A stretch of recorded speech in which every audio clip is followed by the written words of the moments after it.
was saying the Mariners got to hang on to this guy if this is in fact who he is. Well, the news just came out. The Mariners and Victor Robles have agreed on a 2-year, $9.75 million contract extension with a $9 million team option for 2027.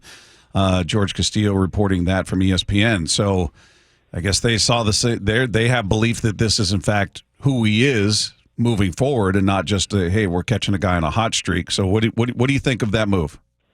First of all, I mean, bargain, right? If he's putting up these numbers or close to, that's a great deal.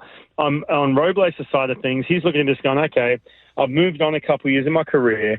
I've plateaued out a little bit. I've had a World Series in my back pocket. Now I've plateaued beyond the prospect and the call it the Julio Rodriguez years of like superstar potential and everything. I've kind of plateaued out. I've had to deal with the fact I've been released. I don't want to deal with that again. I like it here in the Northwest. I like the coaching staff. Boom. I'm not going to go risk this in the winter and then have to go sign a 1-year deal. Lock me up for 2 years. So I think this works great. I love this move. I think it's good. As long as we don't know Robles, I don't know him that well. As long as if he comes into this situation, you mentioned the change of scenery. Sometimes that's a motivator for players. The hunger comes back, as opposed to being stagnant at the same place. They signed that 4-year deal. They're like, well, I'm not going anywhere. I'm in this lineup. And you know what? I don't need to be elite speed right now. Hey, you know what? I don't need to push it around this base because I'm secure. Well, you lose that hunger. And so I think with what's happened with Robles, he's gotten a little bit of that hunger back because he's been let go. He's gotten a little bit of that ear back. In other words, he's listening to people because he's been let go. So he needs to make an adjustment. You just don't want to lose that hunger. So, for example, if it's something where he signs a 2-year deal, you don't want to be like, oh, well, I'm not going anywhere. Sweet. I don't have to push that hard down the line. I don't have to steal that extra base to stay healthy.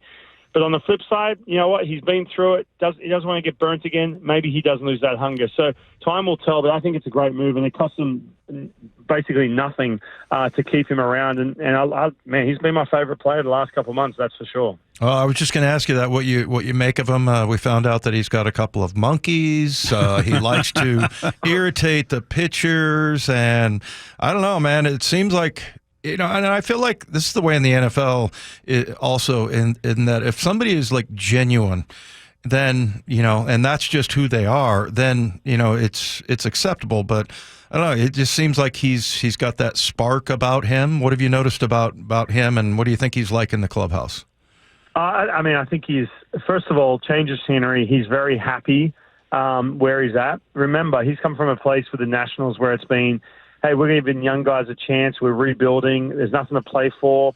You're now all of a sudden in the midst of your career. You have to now, try and you got to watch these young players. You're playing for nothing, and it can get old real quick. The exotic pets part, I got no idea. Good for him, I guess. And it's not like I wish I could have a kangaroo, but I can't. But apparently they cost. You can get one for like $2,000. I found out. Sorry to change the subject here.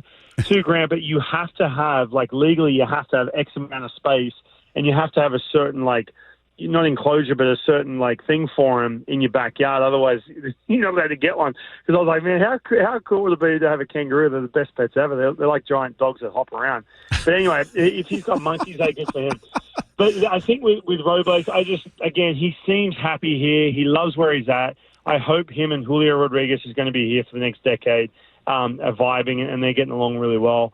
I'm stoked to hear that news. It's great. And again, it's pretty low risk when you think about how much money they're putting. It's not like they're dropping $15 million a year on him. No, in baseball dollars, this is cheap. I mean, you're making a bet. Exactly. You're basically gambling that this is who he is moving forward, and not just a guy who's catching some American League pitchers that don't see him as often, and maybe once they get the book. I mean, we'll find out. But I don't. I will say this. The Mariners, the position they're in and how they operate and how they like to be youthful and everything else, there's no way they would have given him $1 million a year for the next couple of years.